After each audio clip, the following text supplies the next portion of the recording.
দেখবেন যে 6 কোটি মহিলা ভোটের জন্য আসছে একটা দল, আইসা তাদেরকে ভোট দেওয়ার জন্য বলতেছে। ওনারা সংসদে কোনো মহিলা এমপি নমিনেশন দিচ্ছে কিনা এই প্রশ্নটা করবে। আপনার কাছে ভোট চাইতে আসছে, আপনার কথাটা সংসদে যাবে, আপনার দাবি দেওয়া চাইব সংসদে।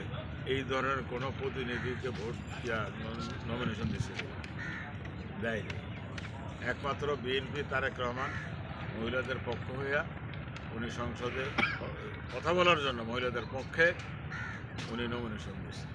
ঠিক আছে, এই কথাগুলো বলতে হবে। আর আরেকটা কথা, চমৎকার কথা, সেটা হলো ওনারা ক্ষমতায় গেলে একটি কথা বলছে, আমরা বহু বিবাহ এইটা আমরা চালু করে দেব। এখন আছে ওয়ান বিবাহ, একটা পুরুষ একটা বিয়ে করতে পারবে, আরেকটা যদি করতে হয় ওই বউর পারমিশন লাগবে। এই পারমিশনটা এখন একটি দল উঠিয়ে দিচ্ছে যে আমরা গেলে এই আইন পাস করব যে ওই পুরুষ সবচেয়ে বেশি বিয়ে শাদী করতে পারবে, 4টা পর্যন্ত করতে পারবে। একটা ভেজাল লাগিয়ে দিচ্ছে ঘরের মধ্যে আপনার ওয়াইফের সাথে একটা ভেজাল লাগিয়ে দিল।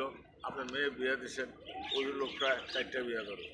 আপনার বোন বিয়ে দিচ্ছেন, ওই লোকটা 4টা বিয়ে করবে। তো ঘরের মধ্যে অশান্তি না শান্তি? অশান্তি হবে। এই জিনিসটা মহিলাদের মধ্যে ঢুকিয়ে দিতে হবে। এটা সত্য ঘটনা, এটা মিথ্যা ঘটনা। আর এখন কেউ বিয়ে শাদী করতে হইলে ওই বউর পারমিশন লাগে কিনা, না হলে বিয়ে শাদী করতে পারে। এই সংসারের মধ্যে ঝামেলা বাজিয়ে দিছে। আপনারা এই জন্য সবাইকে বুঝাইবেন, মহিলাদেরকে একটু বুঝাইবেন, সূক্ষ্ম ঘুরে তাহলে মহিলারা ঘুরে যাবে। এই দলটা ক্ষমতায় গেলে তো আমাদের জন্য অসুবিধা।